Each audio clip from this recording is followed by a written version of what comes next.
A paz e a graça do nosso Senhor Jesus Cristo seja na vida de todos. Hoje nós vamos estudar o capítulo 16 do Evangelho de João, uma continuação das últimas instruções aos discípulos, e Jesus repete a promessa do Consolador e da sua própria volta. E começa assim no versículo 1. Tenho-vos dito essas coisas para que vos não escandalizeis. Expulsar-vos-ão das sinagogas. Vem mesmo a hora em que qualquer que vos matar, cuidará fazer um serviço a Deus. Jesus aqui estava já alertando os discípulos da perseguição e morte que viria à vida dos próprios discípulos e dos cristãos ali que se convertiam e eram jogados até nas arenas para ser comidos por leões, queimados nas fogueiras, mortos a flechadas e todo tipo de maldade era feita ali com os cristãos, foram feitas ali com os discípulos. E Jesus está falando, olha, não fiqueis escandalizados.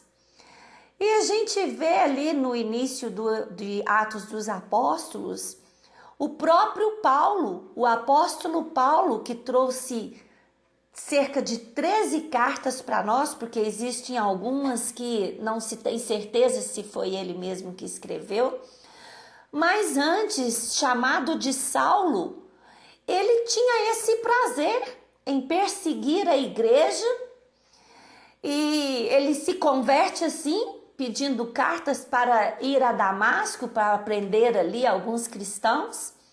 E ali ele tem um encontro com o próprio Jesus. E ele participou do apedrejamento de Estevão. Ele ficou segurando as vestes de Estevão. Esse era Paulo. Ele perseguia os cristãos e o pior, como diz aqui no versículo 2, ele achava que ele estava fazendo isso por Deus, que era o certo a se fazer.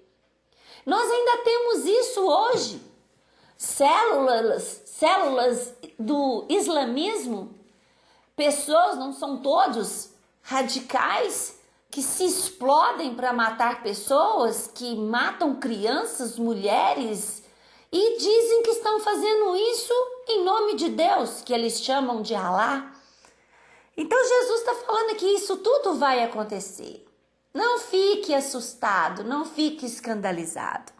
E no verso 5 ele diz assim: e agora vou para aquele que me enviou, e nenhum de vós me pergunta para onde vais? Antes, porque isso vos digo, tenho dito, o vosso coração se encheu de tristeza. Todavia digo-vos a verdade, que vos convém que eu vá, porque se eu não for, o Consolador não virá a vós. Se eu não for, não tem como ele ser enviado. Jesus está dizendo assim, olha, apesar da tristeza que vocês já estão já imaginando a minha partida, a minha ausência, é necessário.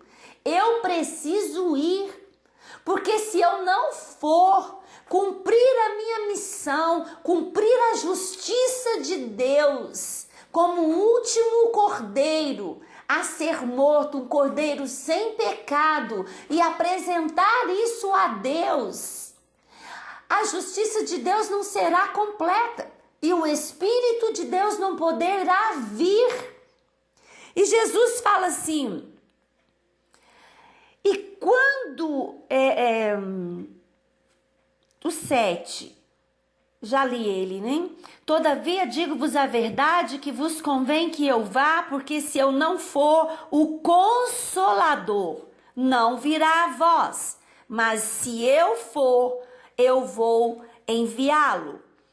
E quando o Consolador, o Deus Espírito Santo vier, ele tem uma missão importantíssima. Ele é quem vai convencer, olha aqui, o mundo. Ele convence o mundo. O mundo aqui são pessoas. O Espírito Santo vai convencer as pessoas, primeiro, do pecado. Segundo, da justiça. E terceiro, do juízo. É uma missão. Só o Espírito Santo de Deus pode fazer essa missão de convencer o homem do pecado, do juízo e da justiça. E Jesus continua explicando, porque como eu disse, a própria Bíblia se explica. Ele diz no 9, o Espírito Santo vai convencer do pecado. Por quê? Porque o mundo, porque as pessoas não creem em mim.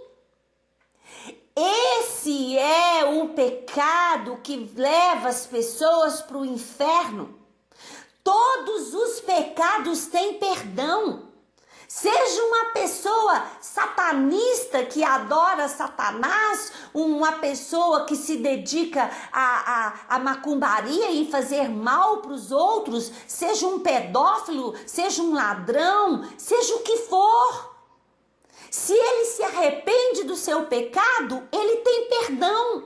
Mas se essa pessoa endurecer o coração, para que o Espírito Santo a convença do pecado, ela não terá perdão, porque não tem como ela crer em Jesus se o Espírito Santo não encontrar naquele coração uma maneira de convencê-la do pecado.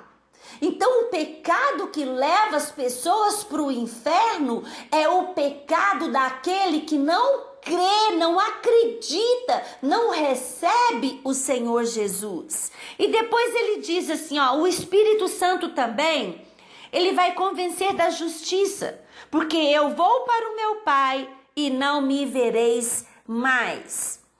O Espírito Santo é que vai nos convencer que nós precisamos ser justificados. Que em Cristo, através da morte de Cristo, através da sua ressurreição, eu agora tenho direito de não ser réu mais, de não ser condenado mais. Eu tenho direito em Jesus Cristo de ser justificado e nenhuma condenação mais poder vir contra a minha vida. E depois ele diz assim, e do juízo, porque já o príncipe deste mundo está julgado. Veja bem, o príncipe deste mundo é Satanás. Em primeiro lugar, ele era ali um adorador, referência no céu, e juntamente com 1/3 dos anjos, ele pecou, ele desejou ser como Deus, ele foi condenado, expulso do céu, e a condenação dele não pode ser revertida. Acabou para Satanás. Depois, através de Satanás, entra o pecado no mundo. E ali em Gênesis 3,15 diz que o filho do homem, o filho de uma mulher, iria pisar na cabeça de Satanás. E Jesus o fez. Então Satanás já está julgado, já está condenado e foi exposto à vergonha ali na cruz do Calvário. Então nós também precisamos de parar de ficar dando tanto crédito para Satanás. Ele já foi vencido por Jesus, ele já foi julgado através ali da cruz, da crucificação, da ressurreição de Cristo. Paremos, vamos parar com isso. De achar que Satanás tem tanto poder, que Satanás tem poder. Ele tem poder sobre quem dá brecha. E não para aquele que habita debaixo ali no esconderijo do Altíssimo, em quem a sua vida está escondida em Cristo. E depois no verso 20, Jesus diz assim, na verdade vos digo, que vós chorareis e vos lamentareis, e o mundo se alegrará, e vós estareis tristes, mas a vossa tristeza se converterá em alegria. A mulher, quando está para dar à luz, sente tristeza, porque é chegada a sua hora. Mas depois de ter dado à luz a criança, já não se lembra mais da aflição pelo prazer de haver nascido um homem no mundo. Jesus está dizendo: eu vou morrer. Vocês vão ficar tristes. O mundo, o sistema, as pessoas entregues ao governo de Satanás vão se alegrar com a minha morte. Mas vocês vão ficar tristes, mas é passageiro, porque quando eu voltar para o Pai e for glorificado e receber o nome que está sobre todo nome e dar à igreja o direito de utilizar este nome, e depois que o Espírito Santo vier para convencer, para consolar, a vossa alegria será completa. Não vai mais lembrar da angústia, da dor. E Deus aqui, Jesus aqui está usando o exemplo de uma mãe que sofre na dor do parto, mas quando tem o seu filho nos braços, a sua recompensa, ela não vai se lembrar mais daquela dor, daquela tristeza. E depois, no verso 28, saí do Pai, disse Jesus, e vim ao mundo outra vez. Deixo o mundo e vou para o Pai. Disseram-lhe os discípulos: eis que agora falas abertamente e não dizes em parábola alguma. Agora conhecemos que sabe tudo. E não há mister de que alguém te interrogue, porque isso cremos que saístes de Deus. Respondeu Jesus: credes agora? Só agora vocês creem que eu saí do Pai? Eis que chega a hora e já próxima, em que vós sereis dispersos cada um para a sua parte, e me deixareis só. Mas não estou só, porque o Pai está comigo. Tenho-vos dito isto para que em mim tenhais paz. No mundo tereis aflições, mas tende bom ânimo, eu venci o mundo. Jesus, mais uma vez aqui, ele está dizendo para os discípulos que estava chegando a hora da sua morte.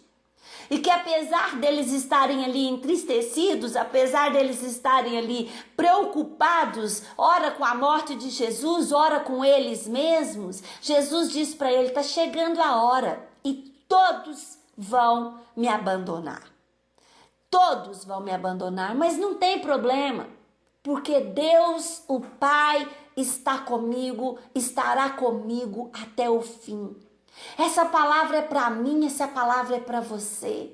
Às vezes nós nos sentimos assim, rejeitados, abandonados, descredibilizados, humilhados, perseguidos, sentimos que estamos sozinhos na nossa luta, na nossa dor, que ninguém nos compreende, mas tem alguém que te compreende, tem alguém que nos compreende, e é alguém que sofreu na carne. Porque Jesus, sofrendo na carne, ele pode dizer para mim e para você: eu te compreendo. Eu sei o que é sentir dor, eu sei o que é ser rejeitado, eu sei o que é ser injustiçado, eu sei o que é ser traído. E eu não te abandono. Podem todos te abandonar, mas eu te chamo de amigo. Foi o que Jesus já disse para nós em capítulos anteriores. Jesus é amigo. E ele aqui traz para nós de novo a lembrança, hoje é lembrança de que eu tenho um Deus morando dentro de mim. O Espírito Santo de Deus mora dentro de mim. E isso é grande demais. Isso é maravilhoso demais. Porque só assim eu tenho consolo, eu tenho ensino. Sempre que eu clamo, o Espírito de Deus me ajuda, Espírito Santo me ensina, e ele nos ensina todas as coisas. Se às vezes está com dificuldade numa matéria na escola, na faculdade, podemos clamar o Espírito Santo porque ele me ajuda, ele me ensina.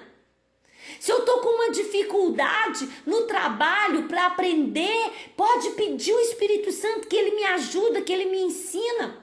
E ele ensina principalmente naquilo que ele é mestre. A palavra de Deus, que é inspirada pelo Espírito Santo de Deus. Ele veio para ensinar, ele veio para glorificar o nome do Senhor Jesus. Ele veio trazendo a mesma mensagem, porque a mensagem de Jesus veio do Pai e o Espírito Santo veio do Pai. Então ele vem trazendo a mesma mensagem e ele veio para glorificar o nome de Jesus. Fica essa palavra para o nosso coração, para que nós não venhamos a nos escandalizar quando formos perseguidos, para que nós compreendamos a missão do Espírito de Deus, que veio para convencer o homem do pecado, da justiça e do juízo. Amém? Fique essa palavra para o seu coração, medite nela. Medite nessa palavra, porque ela vai trazer vida, força para a sua vida e para a minha vida. Amém? Deus te abençoe. A paz e a graça.